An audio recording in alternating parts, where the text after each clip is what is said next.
बाज एक पक्षी है दोस्तों और आप एक इंसान। अगर आपको जिंदगी में ढंग से जीना है तो एक अलग से एटीट्यूड रखना पड़ेगा, औरों की तरह नहीं। दुनिया में दोस्तों करीब पक्षियों की 18,000 प्रजातियां पाई जाती हैं और उन्हीं इसी प्रजाति में से एक प्रजाति है गोल्डन ईगल यानी कि बाज, पक्षियों का राजा। कभी जिंदगी में कुछ बनना हो दोस्तों तो बाज बनना, तोता मत बनना। तोता बोलता तो बहुत है लेकिन उड़ता नहीं, ज्यादा ऊंचाई तक उड़ता नहीं। बाज और पक्षियों की तरह ज्यादा बोलता तो नहीं लेकिन ज्यादा ऊंचाई पर उड़ता है। बाज कभी भी दूसरे पक्षियों के साथ नहीं उड़ता। तो दोस्तों बाज से हमें ये सीख मिलती है कि हमें जिंदगी में अकेले सब कुछ करना है, क्योंकि हम इस दुनिया में अकेले आए थे और अकेले रहना है और अकेले ही जाना है। तो तुम्हें जो भी करना है खुद करना है। बाज की दृष्टि दोस्तों, बाज का विजन जो है वो बहुत तेज होता है, आसमान से जमीन में साफ देख सकता है। बाज जब अपने शिकार को ढूंढता है तो उसका सारा फोकस अपने शिकार पर होता है, जब तक कि वह उसको तब तक मारकर खा न ले। दोस्तों तो हमें ये सीखने को मिलता है कि हम कोई भी काम करें उसे पूरी दृढ़ता और पूरे जोश के साथ करें, हमें कामयाबी अवश्य मिलेगी। क्या आपको पता है दोस्तों, जब बारिश होती है तो सभी पक्षी अपने अपने घोंसलों में घुस जाते हैं और दूसरी तरफ बाज है जो पक्षियों का राजा, उसे देखिए वह उड़कर बादलों के ऊपर चला जाता है। इसे कहते हैं चैलेंज एक्सेप्ट करना। दोस्तों यहाँ से हमें ये सीख मिलती है कि हमारी लाइफ में कोई भी परेशानी आ जाए तो हमें घबराना नहीं है, उसका डट कर सामना करना है, यही प्रकृति का नियम है। दोस्तों एक बाज की उम्र लगभग 70 से 75 साल के बीच में होती है। जब वह 40 साल का होता है तो उसकी जिंदगी में एक परेशानी मौत बनकर सामने आ जाती है।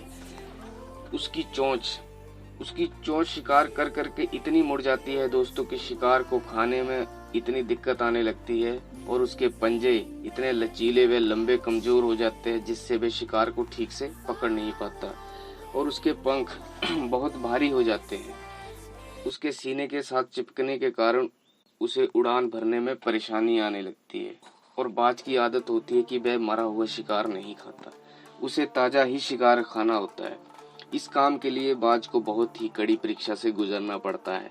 वह सब कुछ छोड़कर सबसे ऊंची वाली पहाड़ की चोटी पे ऊपर चला जाता है और वहां जाकर अपनी चोंच को चट्टानों पर मार मार कर तोड़ देता है। उस वक्त वह लहूलुहान हो जाता है और बहुत ही अधिक पीड़ा से गुजर रहा होता है। पंखों को एक एक कर नोच देता है, पंजों को रगड़ रगड़ कर घिस देता है, इसी आस में कि वे नए निकलेंगे।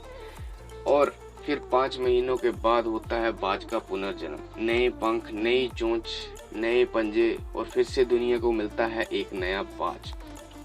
बाज इंसानों के मुकाबले 4 गुना अधिक दूरी तक देख सकता है दोस्तों।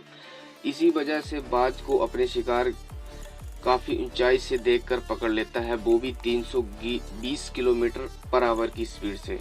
दोस्तों बाज के उड़ने की प्रक्रिया, बाज का बच्चा अभी अंडे से बाहर ही निकला होता है कि उसकी माँ उसे उड़ना सिखाने की तैयारी में लग जाती है। उसे हजारों मीटर ऊपर आसमान में ले जाकर छोड़ देती है और बच्चा नीचे गिरने लगता है। गिरते गिरते वह जमीन के बहुत करीब आ जाता है और उसकी तरफ एक पंजा आता है और वह पंजा उसे पकड़ लेता है और वह पंजा होता है उसकी माँ का, और फिर उसे पकड़कर फिर ऊपर ले जाती है और फिर ऊपर से नीचे की ओर छोड़ देती है। यही प्रक्रिया तब तक चलती है दोस्तों जब तक कि बच्चा उड़ना न सीख जाए। तो बाज की माँ उसके बच्चे को कभी भी घोंसले में खाना नहीं देती है और पक्षियों की तरह बच्चे को खुद ही शिकार करके खाना पड़ता है। इसीलिए दोस्तों बाज की जिंदगी इतनी आसान नहीं है, जिंदगी इंसान की भी आसान नहीं है। तो हमें स्ट्रगल करना है और आगे बढ़ना है। कभी जिंदगी में निराश मत होइए दोस्तों। अगर एक बार आप एक काम में फेल हो जाते हैं तो उसे दोबारा फिर कीजिए, 2 बार कीजिए, 4 बार कीजिए, कामयाबी अवश्य मिलेगी। बाज की तरह रहना सीखिए दोस्तों। जय हिंद।